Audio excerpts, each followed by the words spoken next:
Olá pessoal, mais um vídeo no nosso canal. Na Revista Espírita de 1866, tem um caso da jovem catalética da Suábia. Caso interessante de algumas percepções extrasensoriais que Kardec analisa e para a gente também refletir sobre fenomenologia espírita. Ler alguns trechos do caso. Com 16 anos, a Louise B. mora com seus pais, proprietários cultivadores, no lugar chamado Bondrú, onde se estabeleceram depois de haver deixado a Alemanha, em consequência de violento pesar causado pela morte da sua irmã Louise. Caiu num sono letárgico que durou 56 horas. Após esse lapso de tempo, despertou, não para a vida real e normal, mas para uma existência estranha que se resume nos fenômenos seguintes. Louise perdeu subitamente a sua vivacidade e a sua alegria, embora sem sofrer, mas caindo numa espécie de beatitude que se alia à mais profunda calma. Durante o dia inteiro fica imóvel numa cadeira, respondendo apenas por monossílabo às perguntas que lhe são feitas. Chegada a noite, cai num estado cataléptico caracterizado pela rigidez dos membros e a fixidez do olhar. Neste momento, as faculdades e os sentidos da jovem adquirem uma sensibilidade e um alcance que ultrapassam os limites fixados ao poder humano. Não somente ela possui o dom de segunda vista, mas também o da segunda audição, isto é, ouve palavras proferidas perto de si, como que são pronunciadas num local mais ou menos afastado, para o qual concentra sua atenção. Nas mãos da cataléptica, cada objeto adquire para ela uma imagem dupla, como todo mundo tem um sentimento da forma e da aparência exterior do objeto. Além disso, vê distintamente a representação do seu interior, isto é, o conjunto das propriedades que possui e os usos a que se destina na ordem da criação. Ou seja, essa jovem, ela, nesse estado cataléptico, ela adquire algumas faculdades que transcendem a questão puramente biológica, física, É uma percepção extrasensorial, inclusive entrando aí também na habilidade da psicometria, que é você pegar um objeto, e, como ele diz assim, nas mãos da cataléptica, cada objeto adquire para ela uma imagem dupla. Vê a representação do seu interior, o conjunto das propriedades que possui e os usos a que se destina na ordem da criação.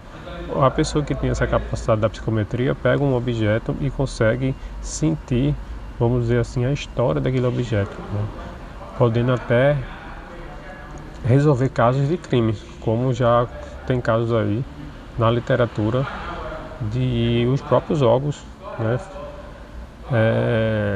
inteligência de país utilizando os paranormais sensitivos para a resolução de certos crimes, através dessa condição, vamos dizer assim,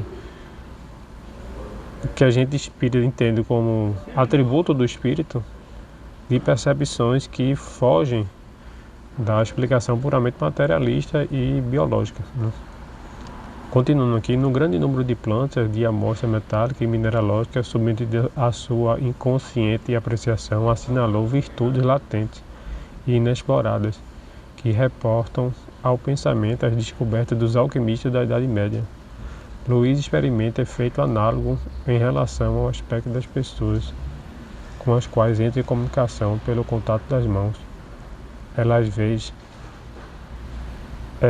as vê ao mesmo tempo das quais são e tais qual foram a idade menos avançada. Os sinais de envelhecimento e de doença desaparecem a seus olhos, e se alguém perdeu algum membro, para ela é como se ainda subsistisse. A jovem camponesa pretende que, protegida contra todas as modificações da ação vital exterior, A forma corporal continua integralmente reproduzida pelo fluido nervoso. Transportada a lugares onde se acham túmulos, Louise vê e descreve da maneira que acabamos de referir as pessoas cujos esposos foram confiados à terra. Então sofre espasmos e crises nervosas, do mesmo modo que quando se aproxima dos locais onde existe água e metais, seja qual for a profundidade do solo em que encontre. Quando a jovem Louise passa da vida ordinária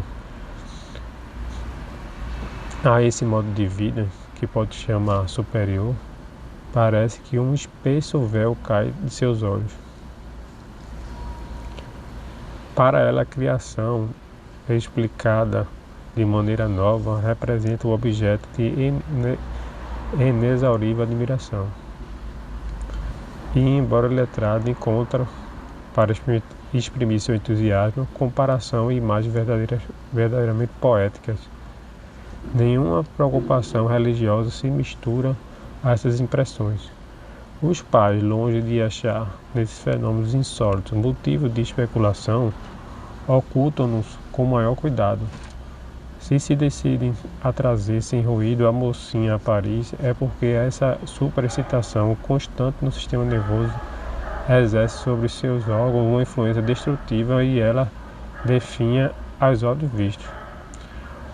Os médicos que dela cuidam opinaram que a levassem à capital, tanto para reclamar o auxílio dos mestres na arte de curar, quanto para submeter à ciência fato que escavam da esfera ordinária de suas investigações, cuja explicação ainda não foi encontrada. Eu vou pular algumas colocações aqui de Kardec, mas veja o que Kardec vai dizer aqui, né? A explicação desse fenômeno, dizem, ainda não foi dada pela ciência oficial, isto é certo. Mas para a ciência espírita, há muito tempo isso não é mais mistério. Contudo, não faltam meios de esclarecer.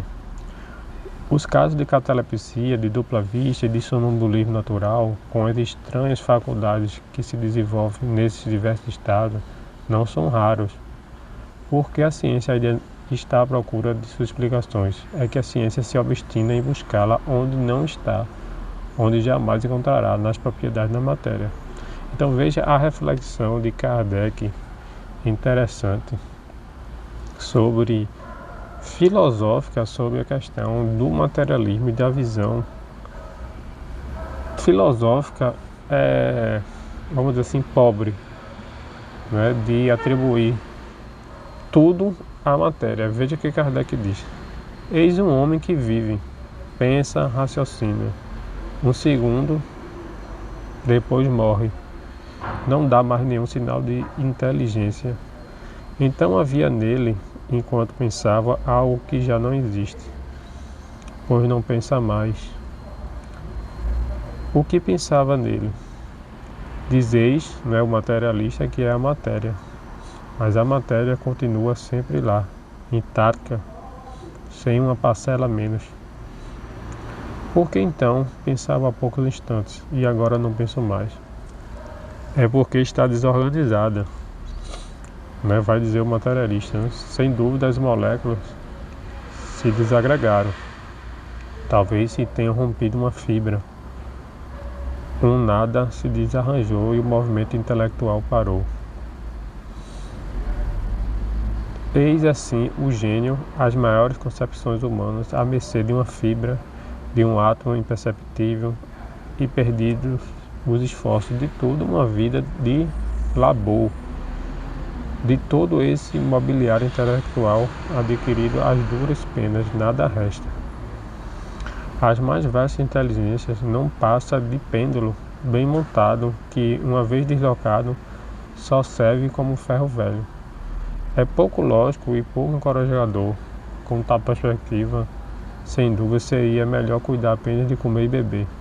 Mas enfim, é um sistema, né? O materialismo. Segundo vós, a alma é apenas uma hipótese, mas essa hipótese não se torna realidade em caso análogo ao da jovem em questão. Aqui a alma se mostra descoberta, Não a percebeis, mas havedes pensar e agir isoladamente do inventório material, transportada para longe, vê e ouve, apesar do estado de insensibilidade dos órgãos. Pode-se explicar só pelos órgãos fenômenos que se passam fora de sua esfera de ação? E nisto não está a prova da independência da alma? Como, pois, não reconhecê-la por sinal tão evidente? É que para isto seria preciso admitir a intervenção da alma nos fenômenos patológicos e fisiológicos, que assim deixaria de ser exclusivamente materiais. Vamos parar por aqui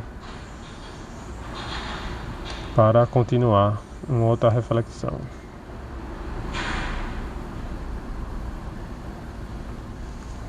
Então, pessoal, diante no caso desse, Kardec faz uma reflexão que todos os espiritualistas fazem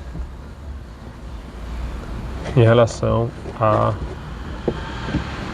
visão, vamos dizer assim, reducionista, materialista. Se você tem fatos, né, que podem ser